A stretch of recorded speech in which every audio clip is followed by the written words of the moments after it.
Good morning छात्रों। तो स्वागत है आप लोगों को मेरे आज का नए वीडियो में। आज का हम लोग का टॉपिक है त्रिकोणमिति टेबल। आज तो हम लोग इसके बारे में बात करेंगे कि त्रिकोणमिति टेबल को हम लोग याद कैसे करें। तो याद करना बहुत बड़ी बात नहीं है, बहुत से छात्रों को याद ही नहीं होता है कि ये वाला जो टेबल है इसको छात्रों को लगता है कि ये बहुत मुश्किल टेबल है, लेकिन ये एक मुश्किल टेबल नहीं है, बहुत ही एक आसान टेबल है। इसको याद करना भी बहुत ही आसान है। आप लोग मुझे मात्र 5 मिनट का समय दीजिए, आप लोगों को खुद अंदाजा लग जाएगा कि ये याद करना मुश्किल है या फिर आसान है। आप लोग मेरे साथ सिर्फ 5 मिनट बने रहिए। देखिए इसको कैसे याद करते हैं। सबसे पहले हमको इसमें कोई सारा का याद करने की जरूरत ही नहीं है, हमको सिर्फ एक याद करना है। क्या?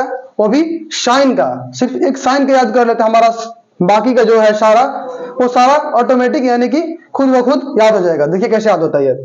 मान लीजिए कि हमारा साइन 0 डिग्री है। साइन 0 डिग्री पे हम यहाँ पर क्या लिख देंगे? 0। ठीक है। 30 पे 1, यहाँ पर 2, यहाँ पर 3, यहाँ पर 4। ठीक। सबके नीचे एक काम करते हैं, इसको एक ट्रिक बनाते हैं। सबके नीचे एक 4-4 लिख देते हैं। ठीक है। सबके नीचे हम 4-4 लिख दिए और सब पे रूट लगा देते हैं। देखिए सब पे रूट लगा दिए। चलिए अब इसका मान निकालते हैं रूट का। चलिए रूट 0 का मान कितना होता है? 0 और 4 का मान 2, यानी 0/2 का मतलब कितना होता है? 0। अब बात करते हैं कि रूट 1 का मान 1 ही होता है और 4 का 2, 1/2 इसका हो गया। और ये देखिए घटा लेंगे 2 से, 2 दूनी 4, ऊपर हो गया 1 और नीचे हो गया 2। 1 का वर्गमूल 1 होता है और रूट 2 का वर्गमूल नहीं निकलता, इसलिए इसको रूट में ही छोड़ देंगे। और रूट 3 का वर्गमूल भी नहीं होता, इसलिए इसको भी रूट में छोड़ देंगे। और रूट 4 का वर्गमूल जो होता है वो 2 होता है। ठीक है। और ये जो देखिए 4 से 4 कट गया, हमारा हो गया 1। अंडर रूट में जब 1 रहता है तो बाहर में 1 निकाल लेते हैं, क्योंकि 1 में 1 से भी गुना करेंगे। कितना भी 1 को कितना टाइम्स भी लिख लिया है। मान लीजिए कि 1 को हम 5 बार गुना कर रहे हैं 1 में, सिर्फ देख लीजिए इसका भी मान 1 ही आएगा। 2 बार भी करे तो 1 ही आ रहा है, यानी कि रूट में 2 तो हमको रहेगा तभी ना 1 बाहर निकलेगा। इसमें रूट में ये मतलब कि 2 ही है, 4 है, 5 है, 6 है, कितना भी रहेगा ये आराम से 1 निकल जाएगा बाहर, यानी कि रूट 1 का मान 1 ही होता है। अब बात करते हैं कॉस। जो साइन का वैल्यू होता है कॉस में इसका अपोजिट होता है, यानी कि उल्टा होता है। जो मान यहाँ पर 90 डिग्री का है वो यहाँ पर cos 0 का मान होगा। देखिए यहाँ पर जो भी है साइन में 90 का मान, यहाँ पर cos 0 का मान होगा। तो यहाँ पर साइन 90 का मान कितना है? 1। यहाँ पर देखिए cos 60 का जो मान होगा, यहाँ पर जो है cos 30 का जो मान होगा साइन 60 के बराबर होगा, यानी कि cos जो 30 का जो मान है यानी कि साइन 30 के बराबर होगा। ये ऑब्जेक्टिव यानी साइन 60 के बराबर होगा, साइन 60 के बराबर होगा। ठीक है। जो हमारा cos 30 का मान होगा वो साइन 60 के बराबर होगा। ये ऑब्जेक्टिव में हमेशा क्वेश्चन पूछते रहता है। लगभग ये 2-3 साल में आप लोग देखे होंगे पीछे वाला क्वेश्चन की हर बार ये एक पूछता ही होगा। लगभग हम पिछले बार ही शायद क्वेश्चन में देखे थे कि ये था। जो बच्चे को पढ़ाए थे वो लोग बता रहे थे मुझे कि बहुत ही आसान क्वेश्चन आया था। वो लोग का लगभग 80-90 मार्क्स वो लोग लाए थे, मुझे दिखा रहे थे। देखिए यहाँ पर जो cos 30 का मान होता है साइन 60 के बराबर होता है, और जो cos 60 का मान होता है वो साइन 30 के बराबर होता है।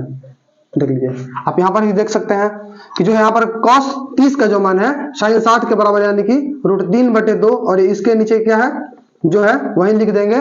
और यहाँ पर cos जो 60 का मान होगा साइन 30 के बराबर होगा, और जो cos 90 का मान होगा यानी कि साइन 0 के बराबर होगा। ये तो हम याद कर लिए साइन और cos का। अब बात करते हैं tan। तो tan का फॉर्मूला क्या होता है? tan थीटा फॉर्मूला होता है, जो tan थीटा बराबर होता है कि साइन थीटा बटा में cos थीटा। ठीक है। तो हमको निकालना है tan 0, यानी कि यहाँ पर हम निकालेंगे tan 0 डिग्री बराबर क्या होगा? तो साइन 0 बटे में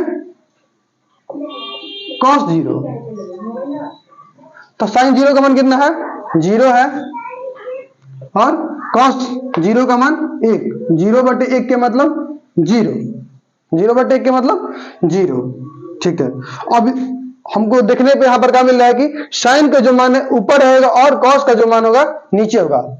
देखिए उसी तरह tan का जो मान होगा अब क्या होगा कि साइन थीटा बटे में cos थीटा, यानी कि जो tan 30 का मान होगा साइन 30 बटा में cos 30। तो साइन 30 का मान कितना है? 1/2, और इसका कितना मान है? रूट 3/2। ठीक है, यानी कि ये होता क्या, पहली गुने चौथी और दूसरी गुनी तीसरी, यानी कि 1 में जब 2 से यहाँ पर गुना कर लेंगे और 2 में √3 से, तो 2 से तो 2 कट गया, हमारा बच गया कितना, 1/√3। ठीक है, अब बात करते हैं हम tan 45 डिग्री का। जो tan 45 डिग्री का जो मान होगा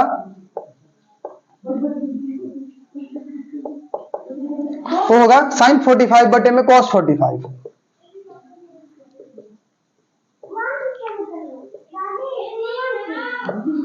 क्या होगा, tan जो 45 का जो मान होगा sin 45 बटे में cos 45।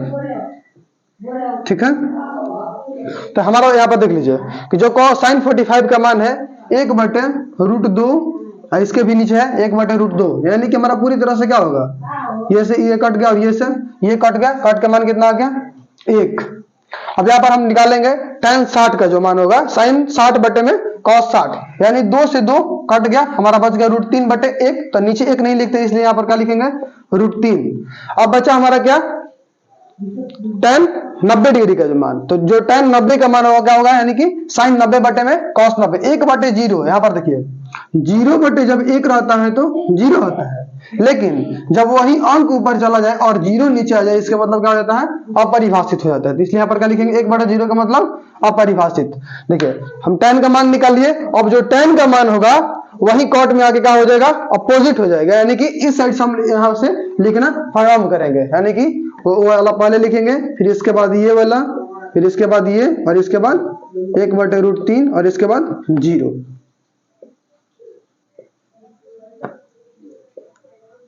ठीक है, अब बात करते हैं sec 0 डिग्री का मान कितना होगा। सबसे पहले इसका फॉर्मूला देखते हैं हम कि sec थीटा बराबर होता क्या है। जो sec थीटा बराबर होता है 1 बटे में cos थीटा, यानी कि क्या, एक ऊपर रहेगा और जो cos की वैल्यू होगी वो नीचे आ जाएगी, यानी कि देखिए हमारा जो sec 0 का जो मान होगा 1 बटे cos 0 के बराबर बिल्कुल होगा। तो यहाँ पर देखिए एक इसका मान है, एक तो ऊपर है ही, और cos 0 का मान देखिए कितना है, 1 बटे 1 के मतलब क्या हो गया, 1। अब देखिए अब क्या निकालना है, sec 30 डिग्री, तो sec 30 डिग्री का जो वैल्यू होगा 1 बटे cos 30 डिग्री के बराबर होगा। ठीक है, देखिए यहाँ पर ऊपर में कितना है, 1, और cos 30 का मान कितना है, 1/√3/2 है, √3/2। ये वाला कहां चला जाएगा, ऊपर हो जाएगा गुना, 2 में 1 से जब गुना करेंगे तो कितना होगा, 2, और नीचे कितना आ गया, √3। यानी आप लोग देख सकते हैं क्या, इसका जो वैल्यू हो रहा है क्या, अपोजिट हो रहा है, यानी कि नीचे वाला ऊपर और नीचे वाला ऊपर, यानी कि जो अंश बटा हर है इसमें क्या हो जाएगा, हर बटे अंश बदल जाएगा। देखिए यहाँ पर ऊपर 2 चला जाएगा और √3 नीचे आ जाएगा, इसमें भी वही होगा, √2 ऊपर लिखेंगे और 1 को नीचे ला देंगे, तो √2/1 के मतलब क्या होता है, 2 ही होता है, 1 नीचे लिखते ही नहीं है, ये भी हो जाएगा वैसे ही 2 हो जाएगा, और इसका मान क्या हो जाएगा, 1 बटे, ये तो 1 है ही पहले से, और इसका मान कितना है, 0। 1/0 का मतलब क्या, अपरिभाषित। ठीक है, अब बात देखते हैं यहाँ पर का cosec, जो sec का मान होता है cosec में क्या होता है, इसका अपोजिट होता है, वही इस साइड से लिखना प्रारंभ करेंगे, क्या, अपरिभाषित से, फिर ये वाला मान यहाँ पर लाकर रख देंगे और इसका यहीं पर हो जाएगा, सामने सामने है पड़ गया, इसका मान यहाँ पर आ जाएगा और इसका मान यहाँ पर आ जाएगा। तो ये हमारा आज का